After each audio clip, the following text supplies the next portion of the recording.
Om Sadashivasamarambham Shankaracharya-madhyamam Asmadacharya-paryantam Vande Guru-paramparam.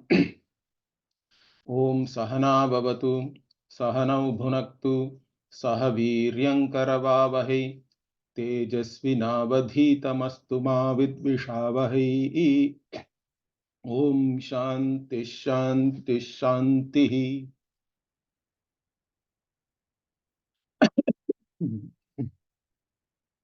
प्रातर्वैदिक कर्म तत्तदनुसद्वेदांत सच्चिन्तया पश्चात् भारत मोक्ष धर्म कथया वासिष्ठ रामायणात् सायं भागवतार्थ तत्व कथया रात्रौ निदिध्यासनात् कालो गच्छतु नः शरीर भरणं प्रारब्ध कान्तार्पितम् अज्ञानं त्यज हे मनो मम सदा ब्रह्मात्म सद्भावनात् संकल्पानखिलानपि त्यज जगन्मिथ्यात्व संभावनात् कामं साधन साधनाश्रम परिध्यानादजस्रं त्यज क्रोधं तु क्षमया सदा जहि बलाल्लोभं तु सन्तोषतः जिह्वोपस्थ सुखः सभ्रमं त्यज मनः पर्यन्त दुःखे क्षणात् पारुष्यं मृदुभाषणात् त्यज वृथालाभश्रमं मौनतः दुस्संगं त्यज साधु संगमबलाद् गर्वं तु भंगे क्षणात् निंदा दुःख अनिंद्य देव मुनिभिर्निंदा कथा संस्कृतेः निद्रां सात्विक वस्तु सेवनतया स्वप्नं सदा जागरात् रोगान् जीर्णशिताशनात् दैन्यं महाधैर्यतः अर्थानर्थ परिग्रहं च वृथा संसर्ग संत्यागतः स्त्रीवाञ्छां दोष दर्शन बलात् दुःखं सुखात्मेक्षणात् दारासक्तिमनादरात् सुतधनासक्तिं त्वनित्यत्वतः स्नेहं मोह विसर्जनात् करुणया नैष्ठुर्यमन्तस्त्यज औदासीन्य समाश्रयात् त्यज सुहृन्मित्रारि दुर्वासना सर्वानर्थकरान् दशेन्द्रिय रिपून् एकान्तवासाञ्जहि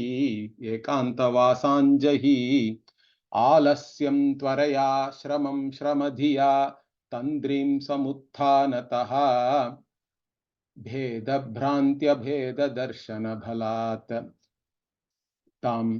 बलात् मिथ्यात्वतः सत्यतां मर्मोक्तिं निजमर्म कर्म कथया क्रोधं स्वसाम्ये क्षणात् आक्रोशं कुशलोक्ति तस्य च मनश्चिन्त्य प्रमादो भयम्. So we were looking at the 5th verse. So in that the last Durvasana is what? Sarva anarthakaran dashendriya ripun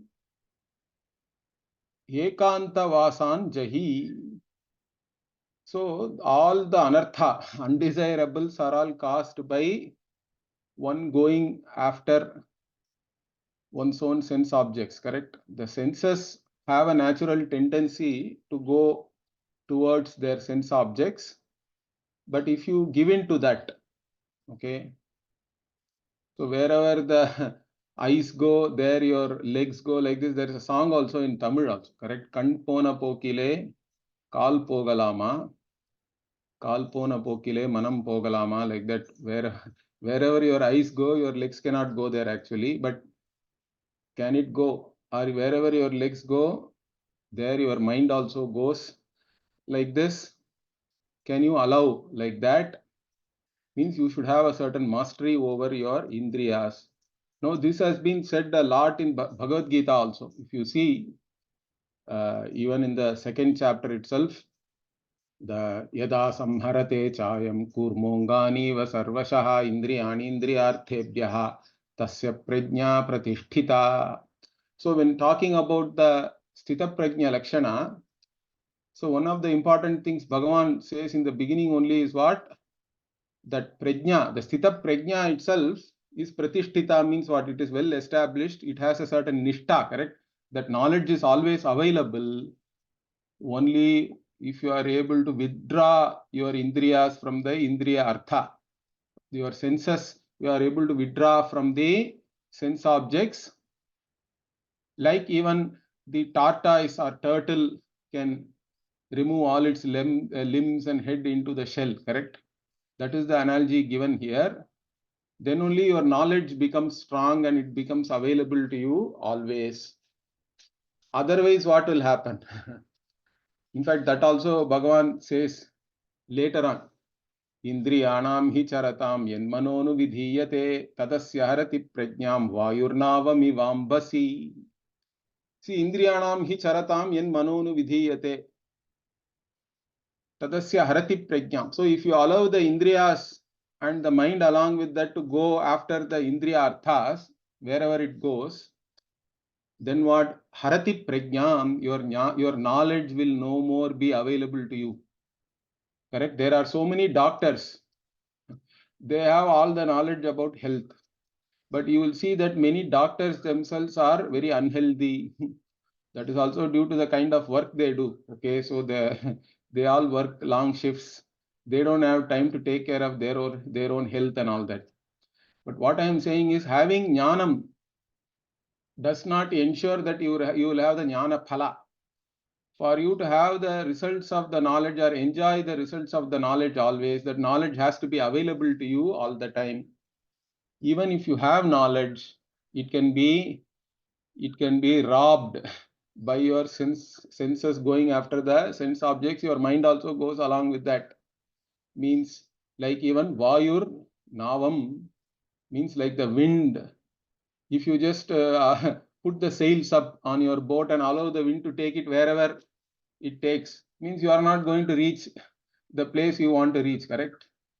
So if you are a talented navigation expert, means you will still the wind is there, correct? It's not that the wind is not there, but you will have to use it in such a way that you go wherever you want to go. Like that, indriyas are there, they have a function to do.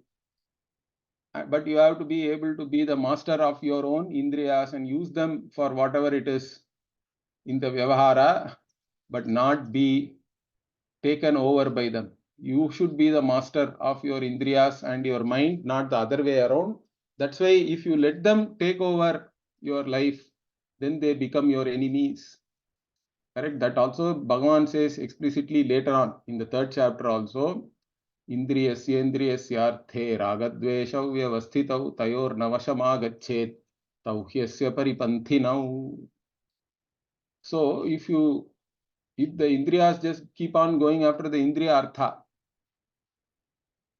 means what? You are allowing the indriyas to go based on your own raga and dvesha. The raga dvesha means it is your natural tendencies, okay, your likes and dislikes. In fact, many people do that in spite of the something being wrong, correct? Everybody knows what is right and wrong. The human predicament or human conflict itself is one between right and wrong in a situation and your likes and dislikes. They do not match most of the time. If they do not align, then there is a conflict, and it all depends on whether you go along with what is dharma or you go along with what your raga dvesha is. Depending on that, you become a deva or an asura, in fact. That's how it's seen. Okay. So those who allow the indriyas to go after the indriya arthas, they are called asusu ramate iti asuraha. But the devas, the one who have light in them, correct? Jyotanatmakat devaha means the light of knowledge. Means you go along with whatever your knowledge is, whatever the Shastra is revealing. In keeping with that, if you are leading your life, then you are a Deva. So this is a very important thing. One of the most important things for a sadhaka is to have a certain mastery over one's own indriya. Jitendriyaha, that word also is there, correct? So jitam indriyam yasya, the one whose whose sense organs have been won over, you can say. Okay, you have won over your sense organs, means you have a certain mastery over them. They are your servants, not the other way around. That is the most important thing. Now continuing, Alasyam Tvaraya Shramam.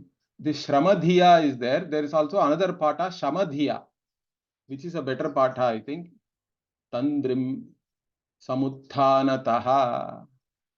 Tandrim also is there. Tandram also is there, I think. Okay. So there are different slight patha bedas are all there, which is okay. It's not a big deal. So this Alasyam means what? Laziness. Alasya means you can take it as laziness, not able to get up in the morning. Many people have this problem, correct?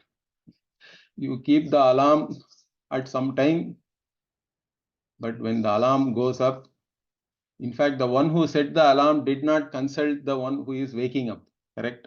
That is the problem. The one who wakes up puts the alarm off and goes back to sleep. That is because there is no, this is what we call, there is no yukti, means Yukta Purushaha and all, it is talked about even in the Gita, correct? There is no alignment between thought, word and deed. The one who thinks that tomorrow I have to get up early, that thought is there. But the one who has to actually get up in the morning cannot go along with that thought, means there is no alignment between your thoughts and your deeds. That's also a problem actually. But anyway, so how do we get rid of this laziness? Means Tvaraya, by doing things at the right time or at the right pace, correct? Tvaraya means even you can take it as quickly. Okay, Tvaritam and all means a certain hurriedness, you can say, but it need not be hurried, but do it at the right pace at least, correct? At least, particularly those who have laziness as an issue should do it a little fast. Whatever is there, you do it first. And then you can relax. Okay. So laziness is a tamasic issue, correct? Tamas pradhana means you become lazy. So you have to bring in some rajas or activity and hurriedness into your life. So do things quickly, finish everything, and then whatever rest you want to take. Okay, but then the other end also is a problem for many people, correct? Shramam means they put too much effort. For them, rajas is the problem. Too much rajas is there. Means you want to be active all the time. You can't sit in a place for 5 minutes. You are like the genie, correct? Who should be given some work all the time. Otherwise, you don't know what to do. No, that also is a problem. Both the extremes are problem actually. You cannot be lazy, nor you cannot be all the time active. That also leads to problems. It can lead to stress also. So you can become stressed out very easily. So Shramadhiya is the patha given here. Means Shrama itself, because it is causing you stress and all that, based on that, you want to quieten yourself. But Shamadhiya is a better reading, I think, because Shama means basically bringing certain Shanti into your mind. Means even those who are very active, you should find some time for yourself. Sit somewhere, chant some mantra, take some deep breaths, things like that one has to do, correct?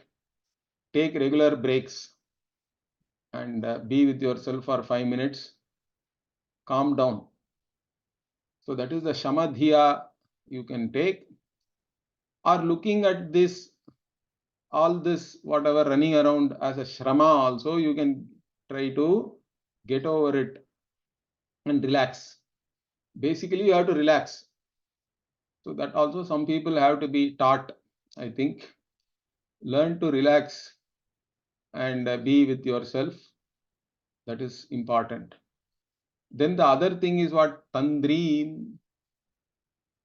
So you may not be lazy, but you may feel sleepy all the time. Particularly when you are attending classes, it is a problem, correct? Some people don't get sleep at night. Means then they are throughout the day, they are sleepy. That also is a problem. If you yawn, this yawning is a big problem. One guy starts yawning in the class, then it spreads also. It is like a pandemic. All others also pick up the yawn. This we have seen even in our own Gurukula Vasa. Things like this can happen. So be alert, be awake. Also, you should rest properly. Certain regimen is important, correct? Don't be awake till 12 o'clock, 1 o'clock, 2 o'clock. Then obviously during the day you will feel sleepy. It is like, of course, once in a day it is fine. Like Shivaratri or Vaikunta Ekadashi, we are supposed to be awake. Okay. And once you are awake like this, in fact, they say that you should not sleep also. You should be awake fully. Next day also you have to take bath, do all your Nitya Karma, some puja and all that. Then only you can rest. But even let us say that when you are awake in the morning after Shivaratri, how you feel? That is the Tandra or Tandreem we are talking about here. So that like that, if you are sleepy like that, you can't do Shravana also, correct? You can't come to the class and be attentive. You will feel sleepy. Or people sleep during meditation also, correct? That used to happen a lot. But even if you sleep silently, it is okay. But some people will start snoring also during we used to have meditation class at 6:30 during our 3-year course. And during that, many people will sleep. That again is a problem. So during in fact, when you are relaxed, you should know how to be alert. So being alert and relaxed together is something one has to learn. Okay, so that also is important here. So basically, be awake, but at the same time, you have a certain leisure and you are always relaxed. So the first line here is about all having a certain balance, correct? Neither you are too lazy, nor you are too active, nor you are sleepy. Means you are always alert, awake, and doing things as it should be done. That's how one has to be. But everything you are doing with a certain leisure and in a relaxed manner. Then further what? Bheda Bhranti Abheda Darshana Balat. So Bheda Bhranti means Bheda Darshana can be taken in general as Dvaita Darshana itself, correct? That taking the Dvaita real is a problem. Okay, if you take Dvaita as real, then only all your issues are there. Veda should be seen, Bhranti should be seen as Bhranti, correct? It is only an appearance. If you take it as real, then it becomes a delusion. It is Bhranti. The other thing is also seeing Bheda between different people and all that, correct? See, one of the defining features of a jnani is what? Samadarshinaha and all it is said even in the Gita, correct? So, in the Gita, the jnani is the one who has Samadarshana, means one who has equanimity is one thing, but also looking at everybody equally. So, that is a jnani. This Samatvam Yoga Uchyate also it is said. So, equanimously taking everything is one thing, but looking at everybody with certain as because they are all Atma, correct? That is the Sarvatma Bhava actually. Looking at everybody as oneself is how you gain this Sarvatma Bhava. Means you don't look down upon anybody else or seeing that somebody is better or somebody is bad and all that. So in fact, the 5th chapter in the Gita, there is a verse, correct? Vidya Vinaya Sampanne Brahmane Gavihastini Shuni Chaivaswapakecha Pandita Samadarshinaha. So Vidya Vinaya Sampanne Brahmane Gavihastini. Shunichaiva Shvapakecha Pandita Samadarshinaha. Means Panditaha means here Jnani only. Panda Asya Asti iti Panditaha. The one who has Panda means knowledge again. Atma Jnanam is called Panda. And those who are Jnanis, what? For them, Brahmana, a dog, or the one who eats the dog, everybody is same. Samadarshinaha. Panditaha Samadarshinaha. This Samatvam is the Abheda Darshana. So one has to develop a certain way of seeing things, where one is able to look at all of them or take everything in the same manner. So even the other one more verse also is there, right? Suhrun mitra yudasina madhyastha dveshya bandhushu sadhushu apicha papeshu samabuddhir vishishyate. So whether somebody is a suhrit, somebody is a mitra. Suhrit means somebody who does good things for you, correct? One who has the good, your own good in their heart, they help you even without you asking. Such people are called suhrit. Mitra means friend, generally. Then suhrun mitra, ari means enemy. Then those who are indifferent to you, udasina. Madhyastha means those who are neutral. All these people. And those who hate you, those who are your relatives, madhyastha, dveshya bandhushu, sadhuhu, even with reference to sadhus also, are those who have done papa.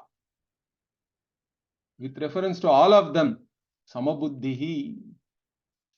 So this samabuddhi can only come by looking at everything as Atma. The Sarvatma Bhava alone can bring this samabuddhi. There is no samatvam otherwise. Understand that. From upadhi, Veda is anyway upadhi krita. Upadhi wise, Veda will be there. Nobody is saying that there is no Veda. But if you look at everybody as the Sadvastu, then it is only one. It is all samatvam is what defines the drishti of a jnani. One should be able to look at everybody in the same way, whether they are criticizing you, whether they are praising you, whether they do good, they do bad. So that is the kind of vision. Of course, this vision you cannot force yourself and all that. Understand that this should be again born out of a certain cognitive change in you.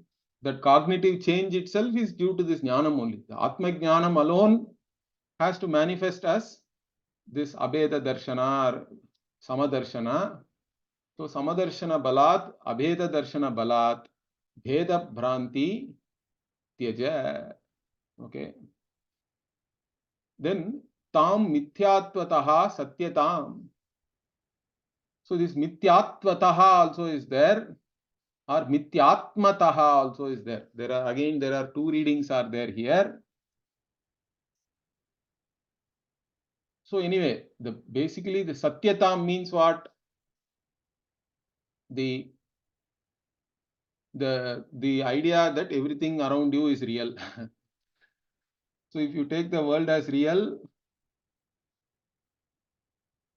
then your own suffering also will be real, because you become one more individual in the world, correct? You take yourself as the individual in the world. Of course, the world is too big. You are so small, world is very big. That means all the time you have to be struggling only, because the forces arraigned against you is so big. You have no chance, really speaking. So that is one way of looking at it. But then how do we overcome this? Means what? Mithyattvataha or Mithyatmataha. Tam Mithyatmataha means all this, whatever is there here, whatever is available to you as this, all that is only an appearance. They are not they don't have any reality. Their reality is as good as the reality of the dream only. That one has to be able to see that. So because for normal people, world is real. In fact, how does the whole journey starts? Means world is real, Bhagavan is not real, Brahman is not real, correct? Because they don't even know something called Brahman is there. So world is real, Bhagavan is unreal. That's how most people are there. Then at least as a bhakta, what happens? Bhagavan is real. Means whatever is happening in the world is all Bhagavat Niyati, order of Bhagavan. At least that way you have to be able to accept it. Then the progression of that is what? Bhagavan alone is there. Means Bhagavan only is there really means world becomes unreal automatically. That is our vision, correct? In fact, Pujya Swamiji used to say, we don't say there is one God or many gods. There is only God for us. Okay, there is only Bhagavan. That is our vision. That is the vision of Vedanta. That is the Vedic vision. And our entire religious culture is nothing but it's a container for this vision only, correct? So all our devatas, they are always presented as both abhinna nimitta upadana karanam, correct? Both material and intelligent cause as the one who pervades the entire srishti, one who is available to you in any form. We can invoke Bhagavan in any form. That is the freedom we have, because all forms are Bhagavan's form for us. So, and even your own body, mind, sense complex is not away from Bhagavan. Understand that. That is the greatest thing. First, you should be able to see your own body, mind, sense complex also is part of Bhagavan's order. That is the first level. Means your own reactions, whatever is happening, your emotional state, etc. also is within Bhagavan's order. But further is what? It is all Bhagavan only, in fact. It is all manifestation of Bhagavan. Nothing is away from Bhagavan. Bhagavan alone is there. Means all these Panchabhutas also, if you see the Panchabhutas as Panchabhuta, then they are actually covering Bhagavan from us. Because everything in this world can be reduced into elements and elementals, correct? And if you see the elements as real, then the problem is there. But the elements themselves are not separate from Bhagavan. In fact, Bhagavan alone is there. Means all these elements vanish. The Mahabhutas are no more there. Bhagavan alone is there. That is our vision. And that is, once you see like that, means everything becomes mithya. Bhagavan alone is Satyam, and that Bhagavan is not separate from you also. The Bhagavan cannot leave you out, correct? So, Aham Ishwaraha, finally. Aham Brahmasmi is the vision. Okay, Sarvam Khalvidam Brahma. Again, that has to lead to Aham Brahmasmi. So, whatever is there here is Brahman alone. And that Brahman is not away from me. That is the vision. And when we say Sarvam Khalvidam Brahma, that is called Badhayam Samanadhikaranyam also in the Shastra. Means it is negational apposition. See, normally when we say rose is red, means redness and roseness are there in the same substantive, correct? Same Vastu is having both this Nilotpalam, if we say. So, Utpalam means flowerness also is there, and blueness also is there in the blue flower. That's why we say flower is blue. Neelam Utpalam. That is one way of equating two things, correct? But then when you say snake is rope, snake is rope is a different kind of is, correct? It's also an appositional statement. Anything which has an is called an appositional statement in English. And that is different because there when we say snake is rope, the snake is really not there. Rope alone is there. That's what is conveyed. That is called a negational apposition or badhayam samanadhikaranyam. In Sanskritam, samana adhikaranata is samanadhikaranyam. Means two things being there in the same adhikarana or same locus is called samanadhikaranya. But when you have statements like this Rajju is alone there, correct? Sarpa is Rajju. If we say, means it is badhayam samanadhikaranyam. Like this, sarvam khalvidam brahma means all that is here is Brahman, means Brahman alone is there. That all becomes mithya because it is negated by that sentence. It is negational in character. So that one has to understand. When in Tamil also it is there, beautiful Tirumandiram is there, correct? So Marattai Maraitadu Mamada Yanai, Parattai Maraitadu Parmudal Bhutam, Marattil Maraindadu Mamada Yanai, correct? Parattil Maraindadu Parmudal Bhutam. So Marattai Maraitadu Mamada Yanai, Marattil Maraindadu Mamada Yanai, Parattai Maraitadu Parmudal Bhutam, Parattil Maraindadu Parmudal Bhutam. Like this, there is a beautiful verse in Tamil also. Means if you look at a sculpture, wooden sculpture, and it is a sculpture of a mad elephant, okay, it is about to attack you. It is like that. And it has been sculpted so realistically, that initially you look at it, and if you look at it only as mad elephant, means the wood is hidden from you. You don't see it as wood. You only see it as a mad elephant about to attack you. Then what do? You are ready to run, correct? Turn back and run. But then somebody grabs hold of you and says, hey, it is not a real elephant, it is only wood. Once you look at it as wood, what happens? In your knowledge of wood, correct? It's only a standpoint change, correct? There is no elephantness in wood, correct? If you see it as wood, the elephant has vanished.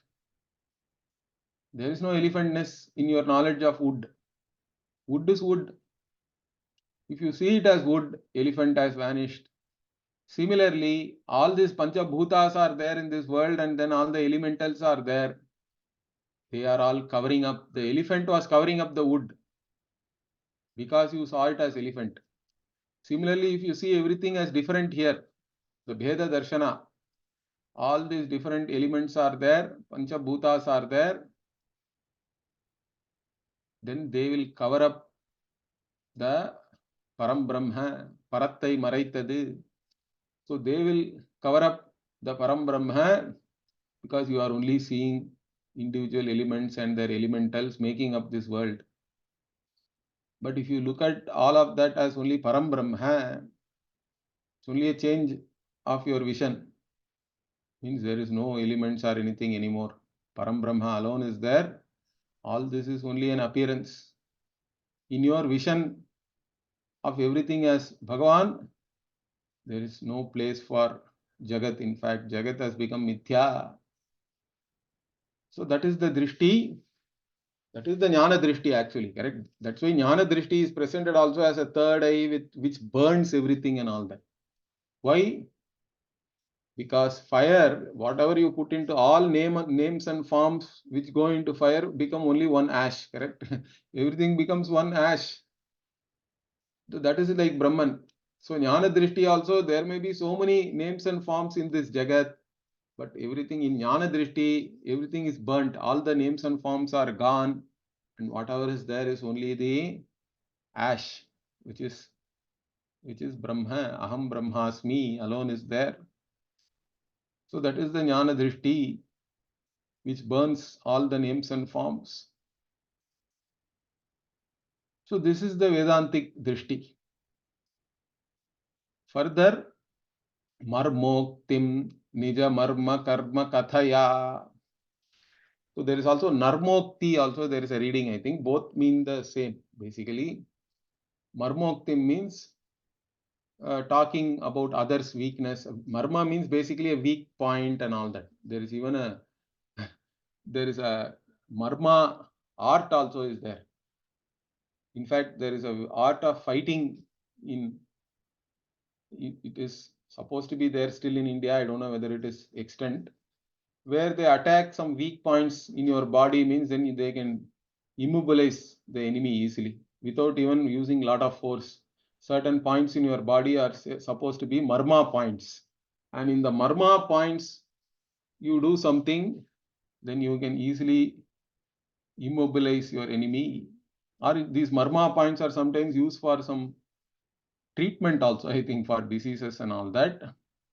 Anyway, so marmoktim means talking about others' dosha or weakness and all that. Dosha darshana. In fact, you are studying DurvAsanA PratIkAra Dashakam, then you should not go and look at the Durvasana of others. That's not the point of studying this text, correct? It is not to comment on others or look at others and say, see, this fellow has all this Durvasana. That is not the idea. First, to look at yourself. Nija marma karma kathaya. Nija means one's own. One's own individual. If you look at yourself as an individual, you have so many weaknesses, and everything you do, you cannot say is right. So look at yourself and try to get rid of your Durvasana. Others can take care of their whatever is there. As long as they don't bother you, you don't have to comment about others or look at the weakness or defects of others. In fact, it's better to see everybody has something good, something bad. Better to see the good in others and be happy about it, rather than seeing some defect and then all the time you are complaining and all that. It's not helping you also, correct? So of course, if somebody comes to you for help and all that, counseling, then it's a different thing. You have to analyze. But that's not the case here. Some people have the habit of finding fault with others, their weakness, their defects and all that, and talk about that all the time, gossip about that to others. Those things one should avoid, because you yourself are not beyond all these things. In fact, everybody as an individual, you can find defects in them, correct? In fact, that was said here even before, correct? Ninda dukkha anindya deva munibhir ninda katha.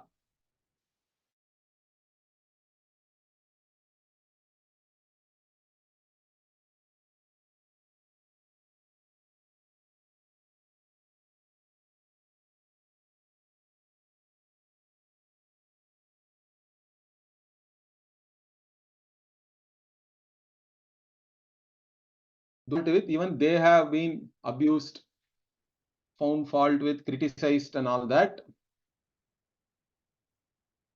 Now don't do that yourself. You don't like to be criticized or others always pointing some defect in you.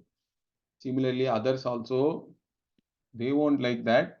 Unless they ask explicitly for your help, you don't go and interfere in others' business and all that. You look after your own, whatever is there, Durvasana, you try to overcome that.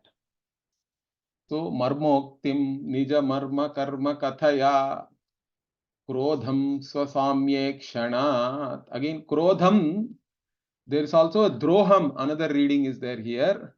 Krodham was already talked about somewhere before, correct? Krodham tu kshamaya. So anger you overcome by accommodating everybody. Then how do I accommodate? How do you accommodate everybody?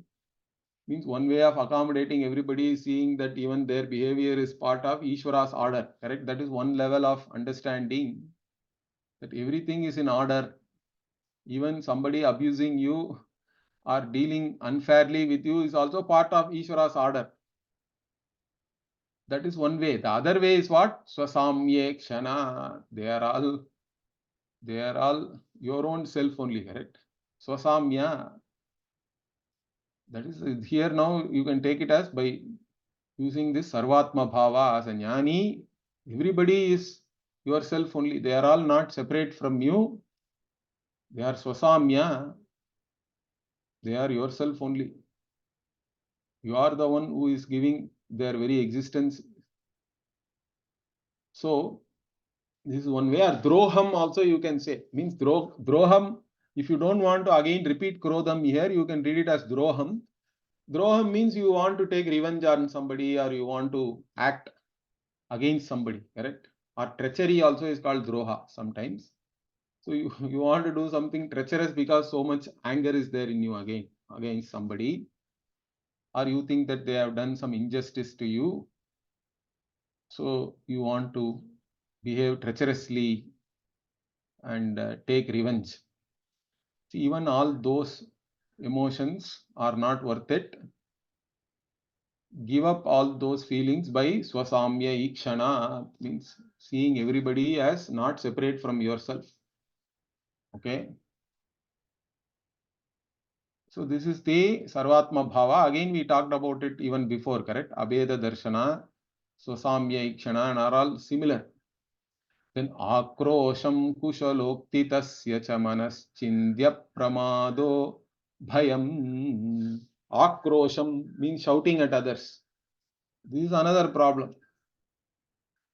Of course, again the shouting etc. also is coming because of anger alone or some pain is triggered in you. So you start shouting at others. So again, like I said, Dama means Bahyendriya Nigraha. Even if you become angry, you first try to express your anger properly. Dama has to be there. Then later on, Shama has to be there. Shama means you don't even get angry. But that may not be possible straight away. Means even if you get angry or you become sad and all that, you express all that in a proper manner. So don't shout at others. In fact, some people think that by shouting only they can get things done or work done and all that. Shouting mostly may not work. People get used to your shouting. They lose respect also for you. So shouting does not work really. I have seen. Even whatever job, sometimes things happen at their own pace only. Whatever, whether you shout or not, is immaterial. You are only wasting your energy all the time. If you are shouting at others, means you are losing your energy only. Understand that. You are not going to get things done really by shouting at anybody. They will just take it in 1 year and leave it through the other year. They get used to that, in fact. People are like that. So, of course, if you want to get certain things done, you have to follow up with people. Some patience is required. But shouting is not the solution. In fact, இனிய உலவாக இன்னாத கூறல் கனி இருப்ப காய் கவர்ந்தற்றே, like that Thiruvalluvar says in Tamil, correct? You try to get things done by talking sweetly always. In fact, that works mostly. Okay. When sweet words are available, why do you use harsh words? That is like eating a unripe fruit when a ripe fruit is available. That is the analogy he is giving. கனி இருப்ப காய் கவர்ந்தற்றே. When there is a ripe fruit, tasty fruit is available, why do you go after the unripe and bitter fruit? Similarly, when sweet words are there, with sweet words only you can get things done. So you don't have to shout at others. Even that tendency, sometimes you justify it also. First, you should stop justifying such behavior. Otherwise, if you keep justifying it, you are not going to change it. So that is something we have to look at. And finally, what? Manaschindya pramado bhayam. Bhayam means fear. So fear again, dvaitadhi bhayam bhavati. Like this, our Brihadaranyaka Upanishad says, correct? The bhaya is because of dvaita. Udaramantaram kurute atathasya bhayam bhavati. Taittiriya Upanishad also. Even if you make a small difference, division in the Satya Vastu, what happens? Atha tasya bhayam bhavati. Thereafter, For that person there is bhaya, because anything other than you can become bhaya karana. Even Bhagavan. Okay. That is why even in Gita, Arjuna had bhaya looking at the Vishwarupa Darshana, correct? That Vishwarupa Darshana is something great. Nobody can normally see it. Even Devas cannot see it, and all that Bhagavan is saying. I have given you, specially I have blessed you so that you can have this vision. But even the Vishwarupa Darshana, what happened with Arjuna? He did not include himself in that, correct? He saw it as though he is a separate being from that Vishwarupa, means bhaya. When he says, no, you now show me your tava saumyam rupam, your this nice form, Mr. Krishna with the flute and all that, standing in Tribhanga. That's what I want to see. I don't want to see all this Vishwarupa where you are just devouring everything. Kalosmi lokakshayakrid pravriddhaha. Like that. He is the one who is devouring everything. Kala. I don't want to see that.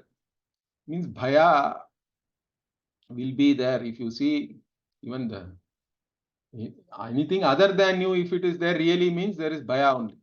Understand that bhaya karanam is dvaitadhi bhayam bhavati. That's why from dvaita only bhaya is there. Of course, even initially what fear is there, because you feel that you are very small. So initially you have to take refuge in Bhagavan. So whatever, even the frightening thing also is not separate from Bhagavan, correct? It's all only manifestation of Bhagavan.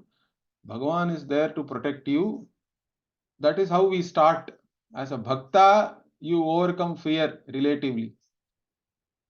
But to completely overcome fear, abhayam pratishtam vindate, means one being established in fearlessness, abhaya, means you don't see anything other than yourself. That is the only way. There is no bhaya karanam at all. Yato vacho nivartante अप्राप्य मनसा सह आनंदम ब्रह्मणो विद्वान न बिभेति कुतश्चनेति न बिभेति कुतश्चन न बिभेति कदाचनेति also is there initially, that is relative. Then later on न बिभेति कुतश्चनेति means absolute. From anything you do not fear. Because why? Because there is no second thing to fear. There is no second thing at all. There is no bhaya karana. Then where can there be any bhaya? There is no question of any fear or anything, because there is no second thing. That is one's drishti. That is the jnana drishti again. So by this, by being alert or by having this knowledge all the time, correct? Apramado. Being apramada, you overcome fear, you destroy fear from your mind. There is no fear at all, because there is no second thing other than you.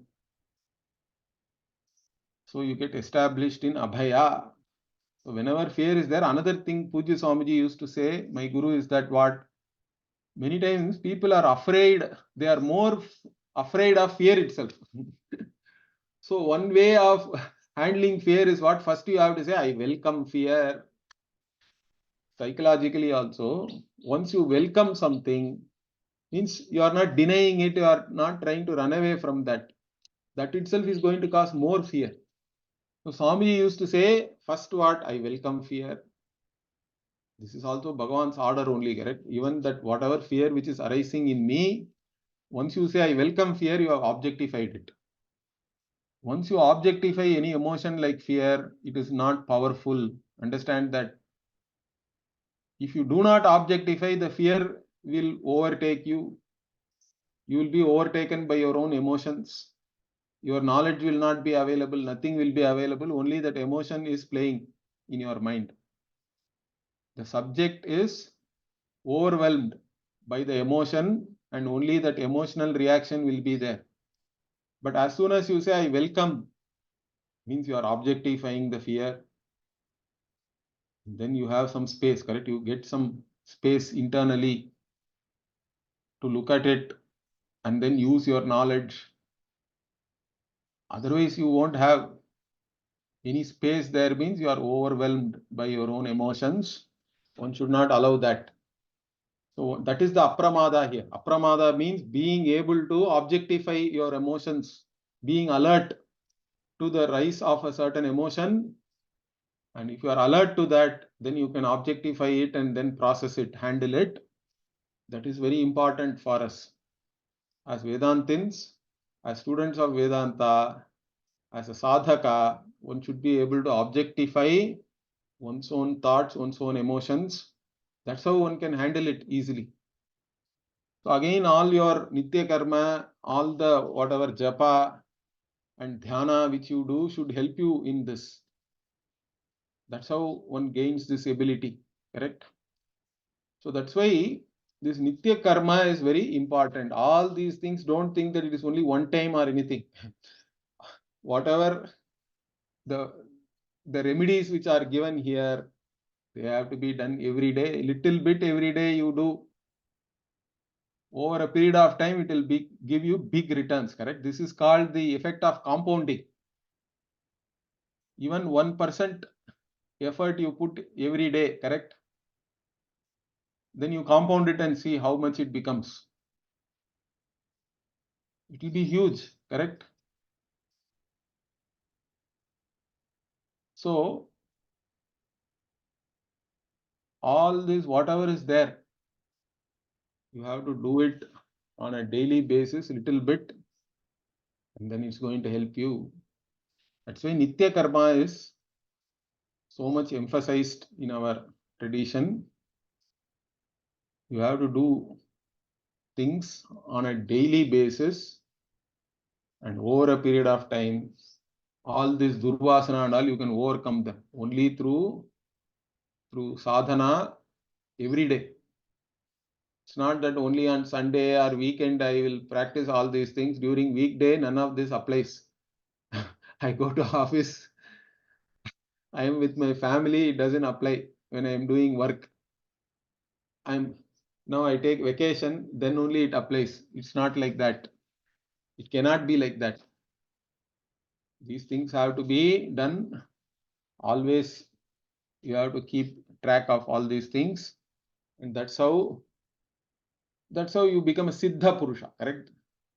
You can be a sadhaka, but when do you become a siddha? When all these things become natural to you, sahaja, then you are a siddha. Till then, sadhana, abhyasena tu kaunteya, vairagyena cha grihyate, Bhagavan said. So abhyasa, keep on with your sadhana. Don't ask how long and all that. Till the time that question never comes to you, you have to do it. That's it. Till the time you are comfortable being yourself. You have to be comfortable being yourself. Till then you have to do sadhana. There is no other way. So continue with whatever is helping you. All these attitudes and thought patterns or thought processes which Acharya is recommending here, one has to continue this on a day-to-day basis till they become natural to you. That is the whole idea. So the next verse we'll see next week. Om Purnamadah Purnamidam Purnat Purnamudachyate Purnasya Purnamadaya Purnamevavashishyate. Om Shanti Shanti Shanti. Harihi Om Shri Gurubhyo Namaha. Harihi Om. ಧನ್ಯವಾದ ಗುರುಜಿ.